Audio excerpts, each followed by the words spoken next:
I grew up idolizing just all things Disney. I love Disney so much. And I had a company that Disney was interested in buying. And I flew from New York, where I was living, to meet with their mergers and acquisitions team. And they were such sharks, such killers. In the Oh, yeah. meeting, they were beating me down on the valuation. They were like, "We could shut your little site down. We could create our own in what do you think, a month?" They were like talking to each other. And I'm like, Yeah. "Oh my God." And this was they were trying to buy it from me, and they made me an offer and everything. Um, and after that, I just couldn't idolize Disney anymore, even though like those people weren't like the animators in the 1940s or whatever that like Yeah. helped to make Disney great. But it changed it. And so I'll just never forget that. And other little things have happened with interactions with celebrities or heroes. So I mean, not to put anyone on blast, but in the meeting, was it Mickey Mouse or Donald Duck or which character? Which characters?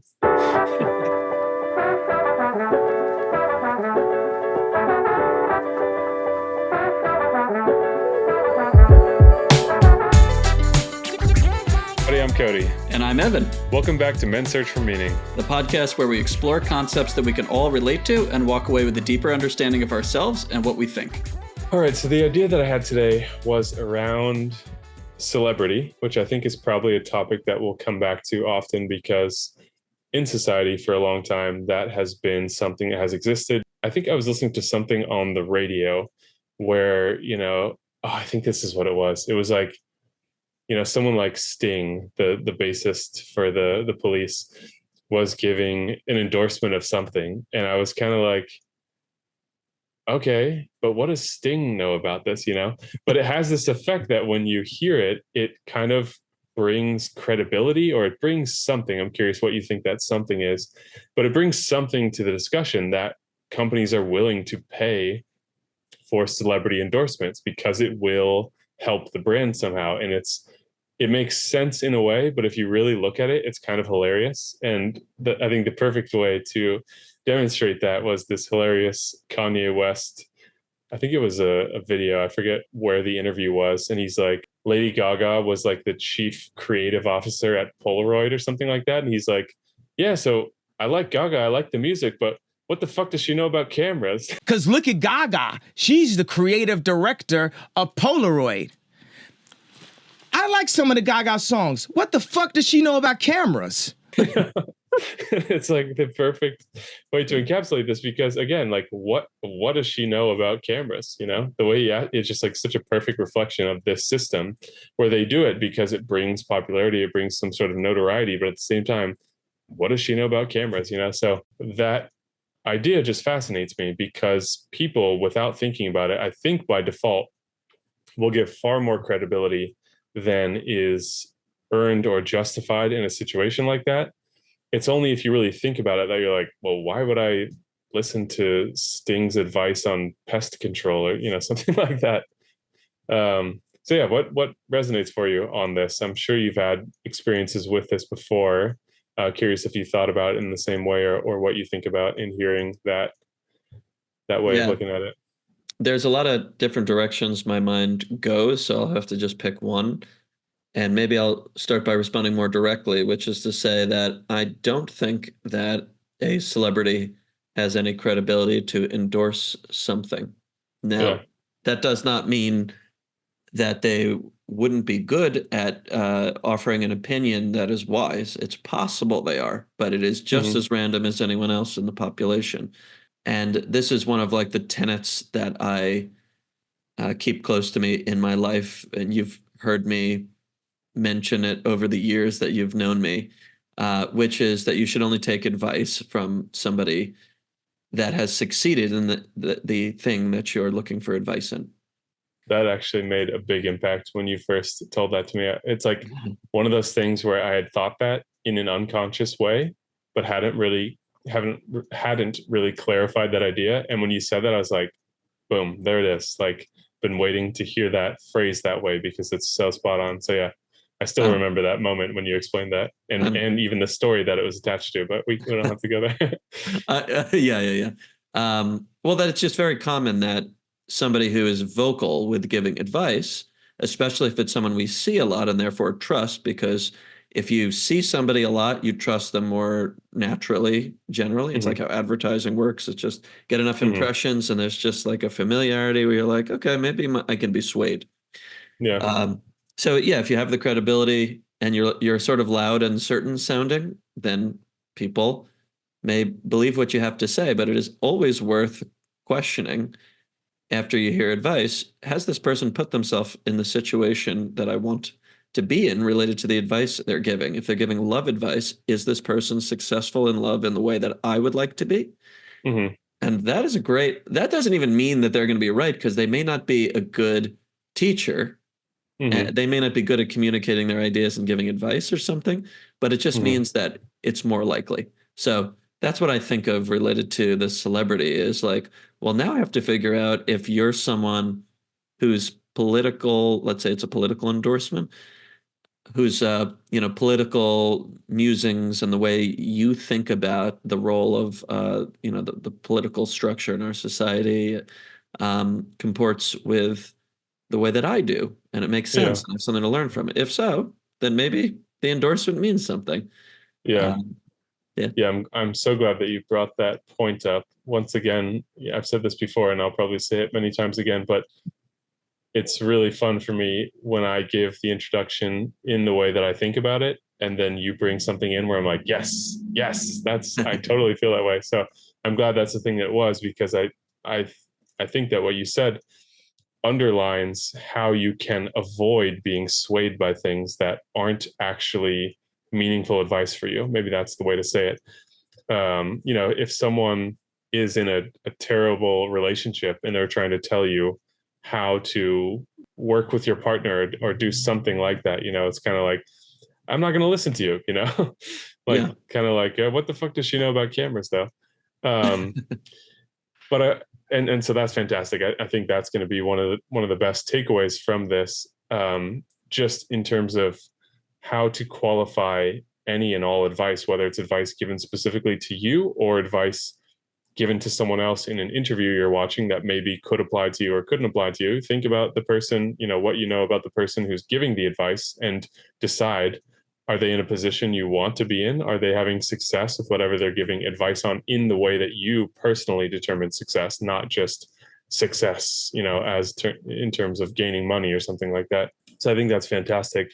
To come back to the core idea, I was thinking, as you were describing what you're describing, situations on the opposite end of the spectrum, where like Subway sandwiches or something will just have a athlete eating a sandwich and be like, it's a good sandwich, and like that's the ad. And it's it's funny because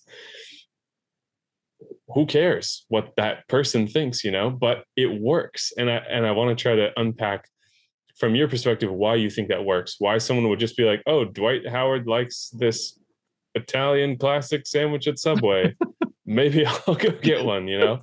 It's absurd, but it works. It's absurd to me. I'm not making a judgment on that. It's absurd to me, but it works because that's still a popular style of advertising. It's just like, take the thing, take the person, put the person with the thing, and boom, you're paying hundreds of thousands for that advertisement. So there has to be data to back that up. What do Yep. you what do you make of that? Just that really like ham-fisted, put person and thing together, make money approach to advertising. Well, Because it I think doesn't seem that like it should work, but I think it does it, for some it definitely people. works. It 100% works. It is literally like the science of branding is based on that, or the field of Yeah. branding is based on that. It's based on the idea that you can imbue something that is naturally impersonal, like a real estate company or something, with a very personal, desirable idea like home or success or family or something like that. And Hmm. it works. And it works simply by association. If you continue to show commercials where a family is gathering, they look cozy and they look connected, and it's just associated with your brand is there, or hopefully there's something that connects your brand to family so the person can make that neural connection or whatever. Over time, people begin to see them as similar, which is probably evolutionarily a sensible thing. If you keep seeing two seemingly disparate things together, then you might say, well, it's a good idea to associate them, because if I want one of them, maybe I should, perk up when I see the other. Yeah. What did it take? 5 minutes and we're back on evolution again, which I think is perfect.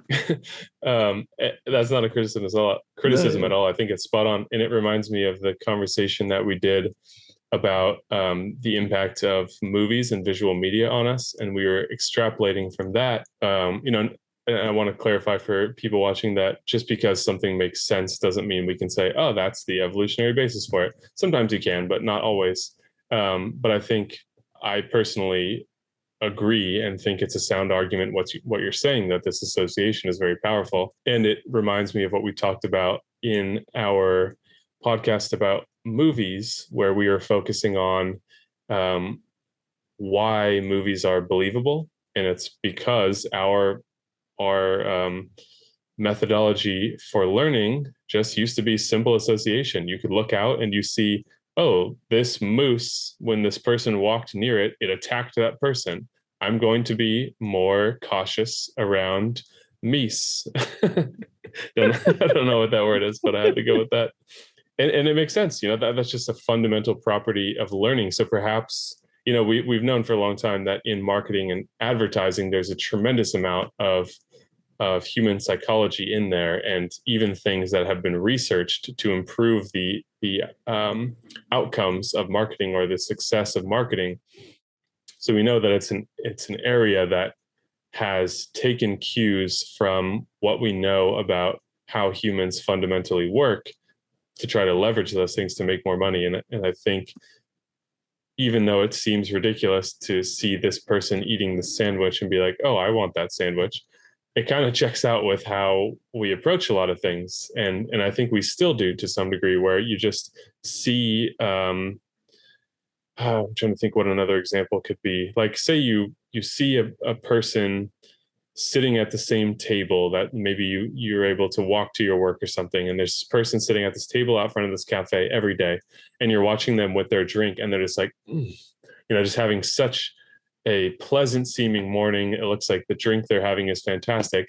You might eventually, this is the repetition angle we've talked about, you might be like, I want to know what that drink is. I want some of that in my life. It's kind of like the I'll have what he's having thing that we've seen as a trope in so many ways. But it's interesting to me that there are legitimate ways in which that would work. But I guess the difference for me, since I called that kind of advertising absurd for me, I think the difference is advertising is so contrived and fake that it's just separate. Like, I know this person's being paid to say this. Perhaps he does like the sandwich, but this is a paid opportunity. This is an actor to some degree, who's willing to do this for their own personal gain. So I know there's a separation there, because I've learned to be distrustful of the opinions of people who are paid to say something. Not that that's always the case, but I think as a skeptical person, it makes me more skeptical. Not to say that endorsements or things like that can't be legitimate, because that isn't true. But thinking of that cafe example, if you walk past this person, or maybe it's something they're eating, you might be like, I want to try this cafe. This seems like the food is good. And that's a perfectly legitimate thing to learn. So it seems like the kind of thing we experience in our daily lives that is then just leveraged for marketing, and celebrities being a common person to involve to do that. Yeah. Well, I was thinking that if I did walk past somebody who seemed to be enjoying their drink tremendously every morning, I would be curious what the drink is. I think most people would. Mm-hmm. It's analogous to the celebrity thing, with one major change, of course, that you acknowledged, which is that there is no manipulation occurring in this theoretical scenario. This person really is enjoying it, and they're not trying to show it off. And they're not trying to make a scene, manipulate anything, and they're not being paid. So that's what's powerful about it. But I want to caution that even then, although most people would be like, what is that drink that you love? Now I have to try it. That would be a common social thing to feel. Mhm. It would only be pretty reliable that you too will like the drink if that person has similar taste to you. Mhm. Uh, Yeah.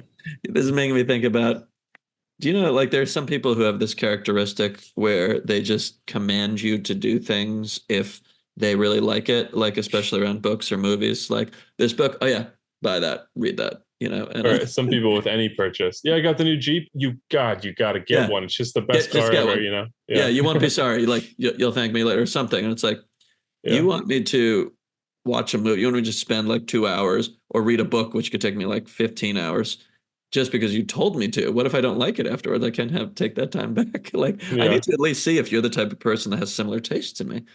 Yeah. Um, or just take a risk if you're just someone who likes to experiment with books or movies. That's great too. But yeah, Yeah. you can't rely on it, even though it is more reliable if the person doesn't seem to have any artifice about them, which any celebrity is being paid because they're good at manipulation and artifice. So Yeah.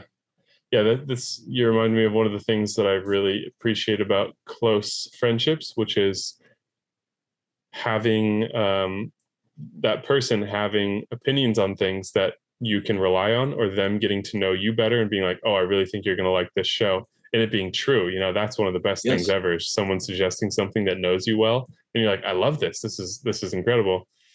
So yeah, that plays a role there. And I think what you pointed out about being able to trust that person's experience at the cafe, maybe someone would be like, that's just a paid actor who sits there every day to bring business into the cafe. I think that would be a pretty far-fetched thing to believe, but there's probably people who believe things like that.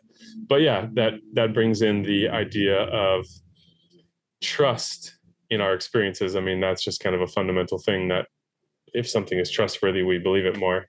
um, but I want to take this in a little bit of a different, not different direction, but kind of a different step in this same conversation, because it feels strongly related, and I think you'll have strong opinions on it as well. So we talked about the celebrities sort of being put on a pedestal, and many people feeling like, oh, because they're famous, they're just smarter, or they're, more wise, or they're this, or they're that. When in fact, maybe they're just good at acting, or they're good at writing music or singing or any of these kinds of things, and their lives could be disasters outside of that. But we don't see that, or we see only what they're portraying, and they appear confident and attractive and all these things that can influence our trust. But another area that I see this same kind of principle here, if there's a principle behind all this, which for me there is doctors.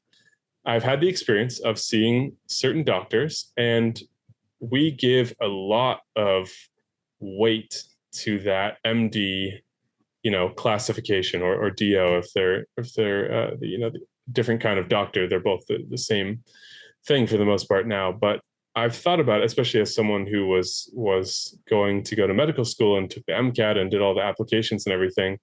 I saw a lot of people go to school where I was like, that person is not who I would want to be my doctor in the future. Not to say they're not going to learn more things, but some people just have some judgment that you find questionable.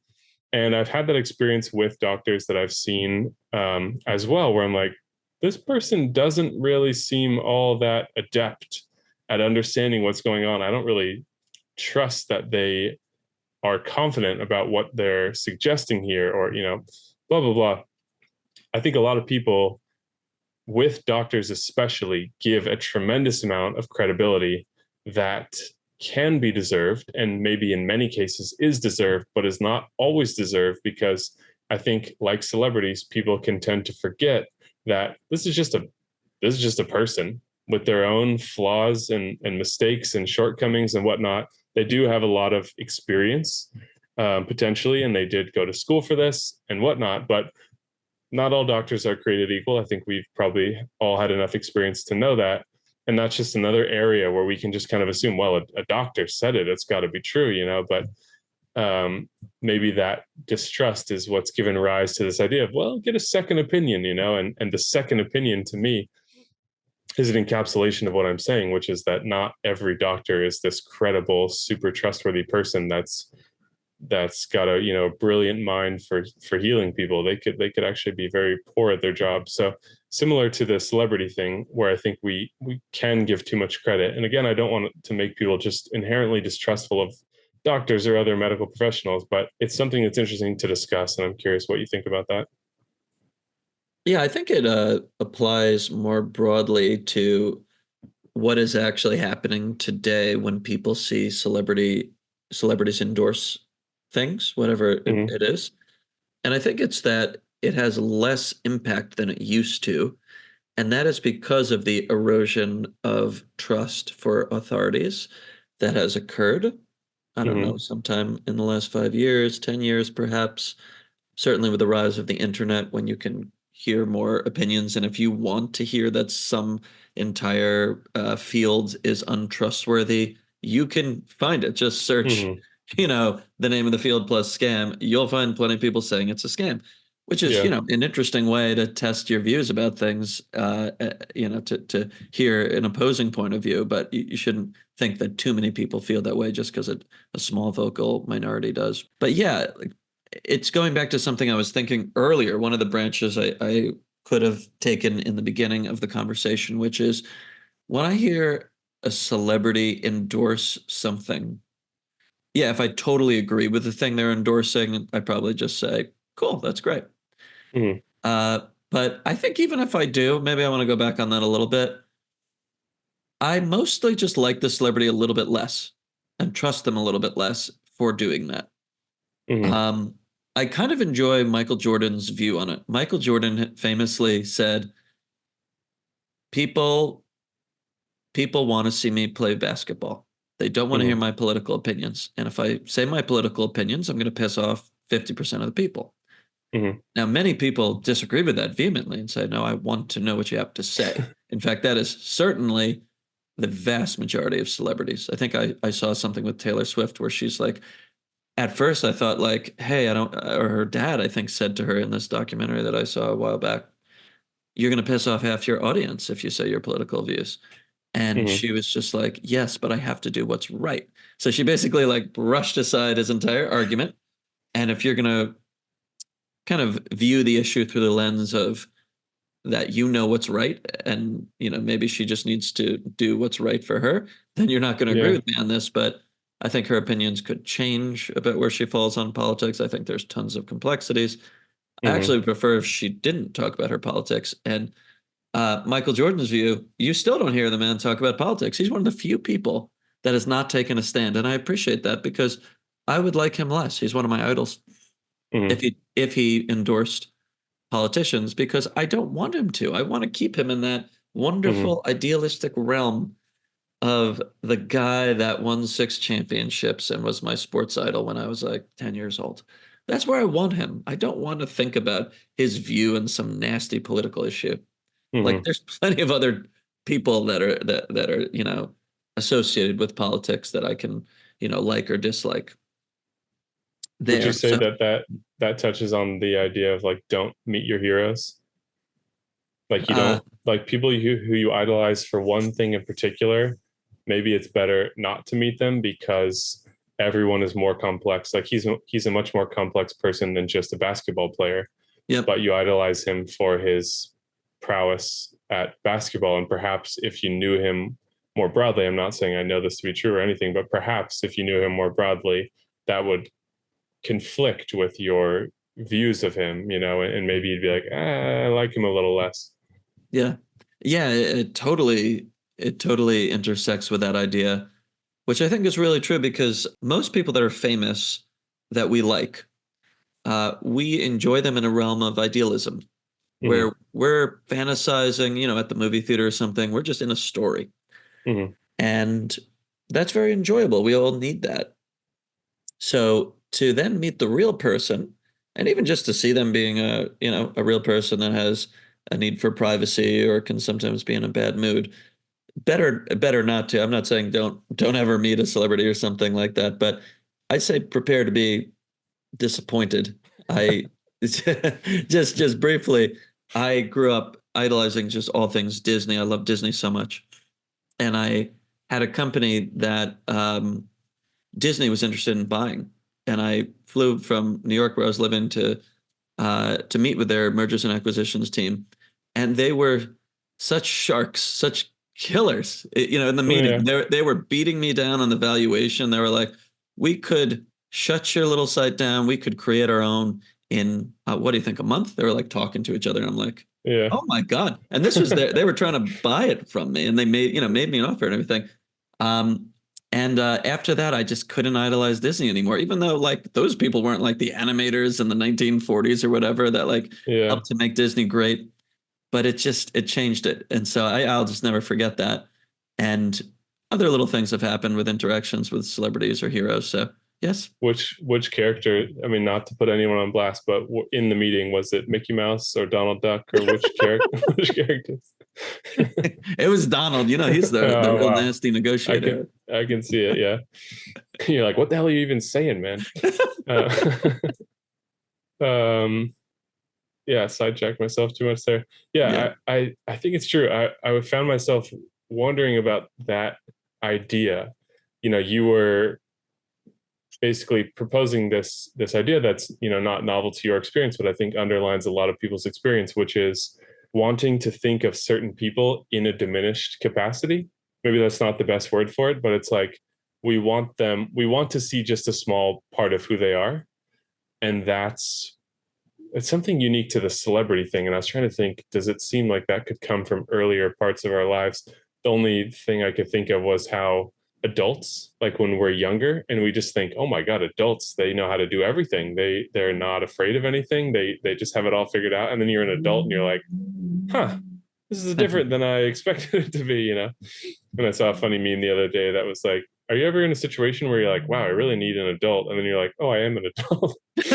but it's this idea that, we hold certain people in our early lives in this kind of artificial capacity. It's not the same as the diminished capacity celebrity where we only want to see them in the movie they're in, and we don't want to know how they treat their spouse or whatever, or something like that. Also reminds me of my dad is a fan of the Eagles, and he read their biography or autobiography, I'm not sure what it was, and learned that they were kind of horrible to each other. They didn't really get along that well, and there was a lot of infighting and stuff, and he's like, it really kind of ruined the music for me because now I knew all this stuff. And I think that's like the don't meet your heroes. He didn't meet them, but he learned more about them, and it actually had a negative impact on his experience with their work, which is kind of typically the only public facing portion of them. And I felt that way too, where there's certain things it's like you don't want to get too close to it because you can see the capacity for that to be disappointing or something. So I don't know where I think that comes from, and I think my reason for thinking it comes from somewhere is that a lot of the aspects of our early lives, I think, model these different facets that exist in us as we grow older. So don't want to go on too much of a tangent with that, but just trying to unpack why I think some of this may be the way it is, because I think we've touched on a lot of really interesting pieces in the discussion. And there's two other ideas coming up. Yeah, for me from some things you said in the last 2 minutes. One is that I think we all have a need to be able to look up to people and trust them and sort of just relax. Like it's quite stressful, right? Isn't it stressful to distrust people and question them? Like you were saying, the doctor, in the last several years, trust doctors a little bit less because I've seen probably all this debating on Twitter or whatever, where you see respected doctors that went to Ivy League schools that deeply disagree with each other. That must mean someone is wrong. And they're not even being nice and having a dialogue. They're like, really arguing. And so it's just made me trust doctors less too. But I don't like that, even though maybe it makes me wiser and more apt to make a good decision or something. But I would prefer to be in that childlike state of transfixion where I'm just like, yes, I trust you. You're my doctor. Yeah. I sit in the waiting room and anything you say, I will do. I used to feel that way. Yeah. I think I could say with confidence that anyone would like to be in that spot, myself included. I think that idea is like, wouldn't it be nice if life was simpler? It's like, yes, it's very Yeah. complicated. And the more complicated it gets, the more stressful it can be, because especially if you're dealing with a significant health situation that has you worried or something, and the advice you're getting is I don't know, you don't trust it for some reason, something feels off about it, maybe it's an instinct, I don't know. That's a hard spot to be in, because you're like, do I need to research on my own, even though I'm not qualified to really do that? Do I need to get a second opinion? Do I need to get a third opinion? What do I do? And for Right. me, that what do I do feeling is a very uncomfortable one. I don't like to feel unprepared for a situation or not sure what to do. So yeah, I think that is a perfect example where our early life experience, probably as children, and just inherently for most people, there are exceptions to this, but for most people, just inherently trusting those adult figures in your life as like, oh, I'm safe with them, they know what to do, they've got it all figured out, they can do all these things. And that might not be true, but I think that's a critical part of early life. And I think something I like to say is, we all think of ourselves as adults, but a fun, maybe it's not fun, but another way I like to look at that is, we're all kind of just grown up children. It's like we are just children who got older. And a lot of people think that you fundamentally change, but I kind of look at it as like a plant that starts smaller and stretches up and gets bigger and whatnot. But it's like, it still is the remnants of that small plant. It just has extended further up. It doesn't fundamentally become something else. So I think it's very reasonable that we yearn for those things that are characteristics of simpler early life. Not that everyone has that experience, but I think it's a common experience. Yeah, it's a wonderful point, and it's so true, because it's nice to submit to authority when you can trust that authority. It's not Yeah. nice when you can't, but when you can, then it's relaxing. We all Yeah. want to do that. We don't want to take on the burdens of the world completely ourselves. We need experts and people in Mhm. charge to take on certain things. A lot of people think of the government that way, doctors. I mean, there's a lot of roles of authority. Mhm. Um, and this is also making me think about, because I do mentoring. That's an important part of my life, and Mhm. it's made me think two different things based on what you said about like wanting to trust people and just know that they're right about stuff. As Yeah. I've become older and hopefully wiser and more aware of my mistakes and failings and that sort of thing, I have noticed that I'm a little bit more of an adult. I mean, hopefully, Mhm. but I have noticed that like there is an authority and trustworthiness about me that didn't exist, when I was in my 20s, let's say, where I feel Mhm. like, yeah, you could trust me in certain areas. Again, not in every area. There's so many things I'm not good at, but I do feel more like an adult worthy of trust on the one hand. I Mhm. mean, other times I feel like I'm a grown-up kid in many contexts too. So I feel both ways, but there is something to actually being an adult, and you do feel that way a bit more. But with mentoring, I'm also very conscious of that I want to teach what I know and be very clear that there's plenty that I don't know, plenty of areas that I want to be like, I may be right and I may not be right. Please do not blindly Mhm. trust me, because uh, for instance, I try to mentor people in the exact type of business that I have been successful at, because there's many areas of business I would not be successful at, Mhm. and in the skill sets within the business world that I'm good at. I'm Mhm. a product guy. I'm not an operations guy as much, so I know a little bit about that, but I know a lot about product. So, Mhm. uh, but I think it's tempting if I want to give advice about some other random thing for a mentee to trust me. Mhm. And in those instances, I'm very conscious to be like, by the way, think about whether you want my situation with respect to uh, this subject area we're talking about, and Yeah. take what I'm saying with a grain of salt, because I believe it, Mhm. but I haven't proven myself the way I have in these other domains that we met to mentor around. Yeah. I think that sounds like a very responsible way to approach that situation where you have influence. Right. So got to give you credit for that.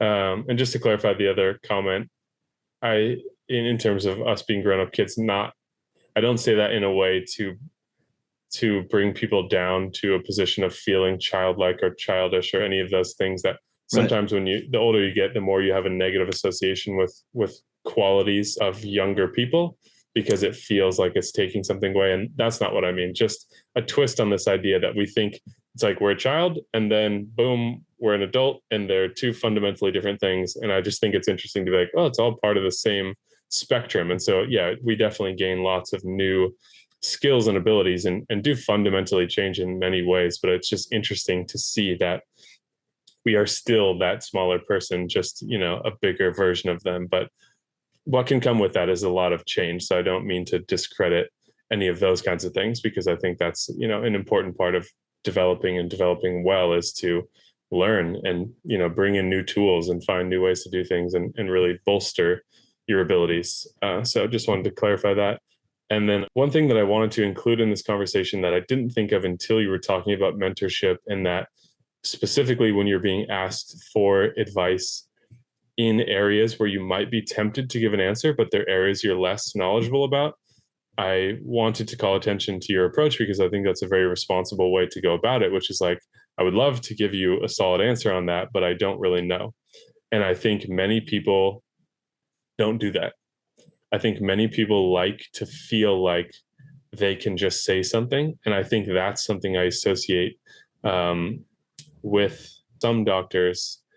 Actually, it's much more than that. It's more of just people in professional positions, because it's just a personality type where someone's like, hey, what about this, and in actuality they might be like, I have no clue. But since there is this kind of dynamic existing there where the person is coming to them for advice, they feel like they're the expert, they should know. Many people will overstep the boundaries of what they actually know to be true to give a convincing answer to someone. And I think that's something that I feel to be harmful, because someone is not recognizing their own limitations. They're like, sure, yeah, let me just tell you that. So when I worked as an EMT for a few years, I saw this all the time. EMT is a semester of school, at least in California. It's one semester of school, and then you take a test and you get hired and you're an EMT. People think that you're like capable of performing surgery in the back of an ambulance or something. They add so much credibility that really isn't there, in my opinion. Not to say EMTs are stupid or anything like that. That's not my perspective, but I would have people ask me questions, and in my head, I'm like, I have no fucking clue. It's like, I went to, I could give a guess, but like, I think I just try to see where my limitations are. And, if I want to use that as an observation to improve those things, but just to be aware of that, to not just bullshit people because they're trusting of me. And I would see coworkers not have that same approach to it, and they would be like, oh yeah, well actually it's this, and you really want to watch out for that. And I'm like, dude, you're doing more harm than good here. You don't know what the hell you're talking about. And these people are trusting you because for some reason they were giving us all this credibility that like, oh, they're wearing a uniform, they're in an ambulance, they can run red lights with their lights on, and they can do all these things, they must know. Yeah. Or maybe it's more of a sign that they personally don't know, so they think we know more, so they'll ask us. So it's just another piece I wanted to add to this discussion, which there's a personality type that is happy to speak on much more than they can say confidently, because they want to feel knowledgeable, and this person is allowing them that platform. Ooh, that's pissing me off a little hearing about that. Yeah. But that is true. There are people that get excited about the look in someone's eyes, the look of trust and authority and respect, and they want to maintain it by being certain about everything they have to say. And it's true that they would lose some level of just idealistic respect if they said, I don't know the answer to that, but we're going to ask the doctor when we get to the hospital. However, I think they would gain another type of respect, which is that I trust this person more. They seem honest. So I would certainly always prefer a more honest, humble approach than a know-it-all approach that's going to keep the spell alive. Yeah.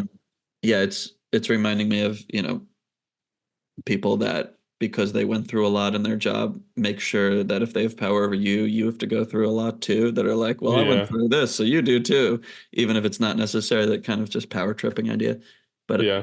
I won't go on too much of a tangent. The only thing I wanted to say apart from that about the EMT thing is I do think there is a hole in people's knowledge about EMTs. I do not think it is widely known that EMTs only go to a semester of school. I did not know. You've even told me that, and I still forgot that. And if I saw an EMT, I would ask them about, heart surgery because I don't. Yeah. I just trust them because they can run red lights. Like society has decided to afford them certain privileges that are above and beyond, and they wear uniforms and they're in emergency situations.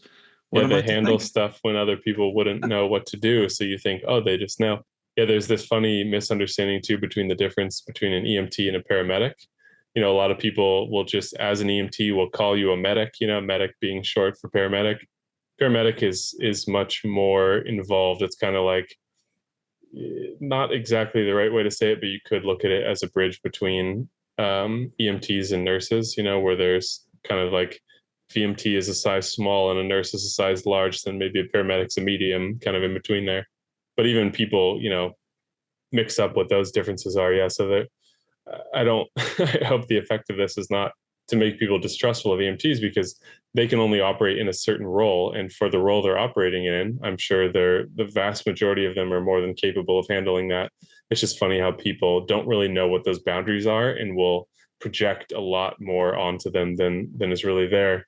And I think if you didn't have any other things you wanted to add, I think I saw an opportunity to bring this full circle back to where we started, which is something I enjoy doing to kind of wrap things up, which is something that surprisingly didn't come up specifically, which is this kind of larger than life status. We like to look at celebrities as these kind of larger than life idols because I don't know why exactly, but there's something appealing about that. Maybe it just means that there are ultimate authorities in the world that just know things and we can just trust them and follow them. They're famous, they're beautiful, they know what to do or something like that. And there's something a little bit less magical about the idea that like all people have problems and flaws and issues and things that they should work on and mistakes that they've made in the past or people they've hurt or something like that, which kind of really destroys the pedestal that we put under people. But I personally prefer to look at things that way because for me, at least, it feels realistic. A lot of people feel like it causes the world to come crashing down if you do that because it really changes their perspective on a lot of things that they might have taken for granted, like to know that some doctors aren't trustworthy. For a lot of people, that's like a terrifying idea because then it's like, well, who do you trust? And it's like, oh, you can trust yourself to navigate that as it's happening. You don't need to worry about how you'll handle situations that aren't happening right now.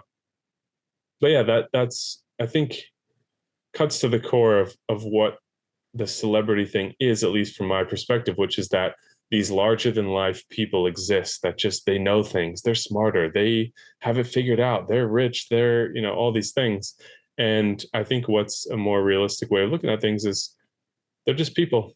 Doctors are just people. Everyone's just people. They've all got their difficulties. They've all got things they're good at. They've all got shortcomings. And it takes a little adjustment to look at things that way. And I don't mean to say that I think that's the right way of looking at things, but for me it is because it's realistic. And there's something comforting about that I've found over time. It's like, well, these are all just people, and it does mean I have to take on more responsibility sometimes because not everyone is just inherently trustworthy, but I'm just finding ways to be okay with that because for me, that's the reality of the situation. Any closing thoughts in that regard? Well, you want to just trust my opinion because I'm the celebrity? That's right. I've seen you enough in my life that I just simply trust you. Whatever you say is true. I was an EMT as well, so that is true. That makes me respect you infinitely more.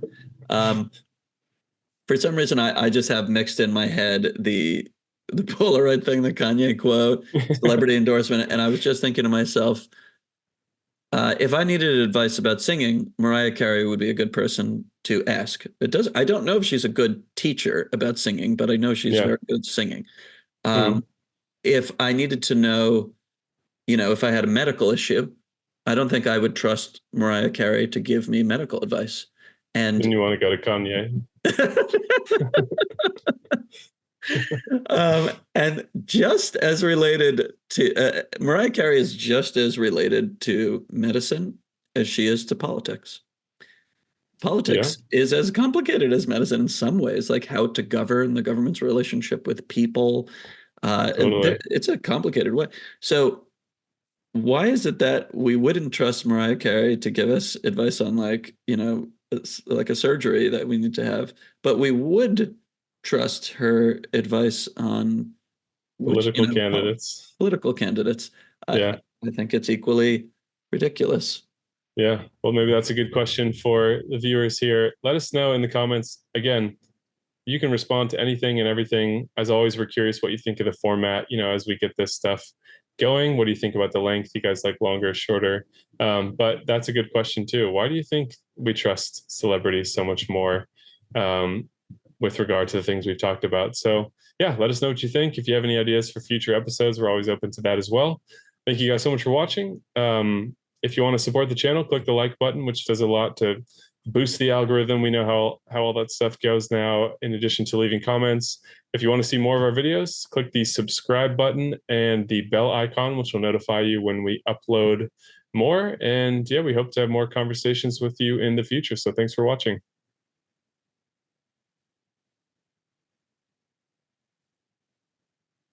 Just leave a long pause and then say bye.